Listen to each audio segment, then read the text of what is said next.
যদি প্রশ্ন করা হয় বাংলাদেশের কোন অঞ্চলের মানুষ ছেলেকে বিয়ে করানোর সময় কনের পরিবারের কাছে লক্ষ লক্ষ টাকা যৌতুক দাবি করে, তাহলে নিঃসন্দেহে চট্টগ্রামের নামটা সবার আগে উঠে আসবে। চট্টগ্রামের লোকজন শুধু বিয়ের সময় যৌতুক না, রমজানের সারা মাসের ইফতার সামগ্রী কিংবা কুরবানির ঈদে মেয়ের বাড়ি থেকে কুরবানির গরু সবকিছুই কনের বাড়ি থেকে আদায় করে। এটা নাকি চট্টগ্রামের ঐতিহ্য। আর এই ঐতিহ্য রক্ষা করতে গিয়ে কত মেয়ের পরিবার যে ঋণগ্রস্ত হয় তার কোনো হিসাব নাই। ভাইরে, আগে জানতাম চট্টগ্রামের মানুষের কলিজা অনেক বড়, এখন তো দেখছি চট্টগ্রামের লোকজন ছেলেকে বিয়ে করানোর সময় ছেলেকে নিয়ে ব্যবসা করে। জানি তো এখন চট্টগ্রামের লোকজন আমাকে গালাগালি করার জন্য প্রস্তুত হচ্ছেন। দেখেন ভাই, গালাগালি পরে করেন, আগে আপনার আশেপাশে একটু তাকিয়ে দেখেন আমি যা বলছি সেগুলো সত্যি কিনা।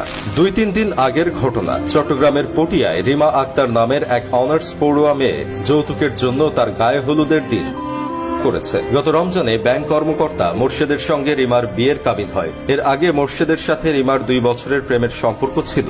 গত রোববার বিয়ের অনুষ্ঠানের দিন ধার্য করা হয়। বিয়েতে 500 বরযাত্রী আসার কথা, কিন্তু হঠাৎ বরপক্ষ বলে মাত্র 10 জন এসে কনেকে নিয়ে যাবেন, তাদের যাতে 2 লাখ টাকা দেওয়া হয়। এরপর তাদের 2 লাখ টাকা দেওয়া হলেও গায়ে হলুদের দিন বর মোর্শেদ ভিডিও কল দিয়ে full set furniture, fridge, TV ইত্যাদি দাবি করে। কিছুদিন সময় চাইলে মোর্শেদ রাজি না হয়ে রিমার সাথে খুব খারাপ ব্যবহার করে। এতে অপমানিত হয়ে রিমা করে। এর আগে সে চিঠিতে লিখে রেখে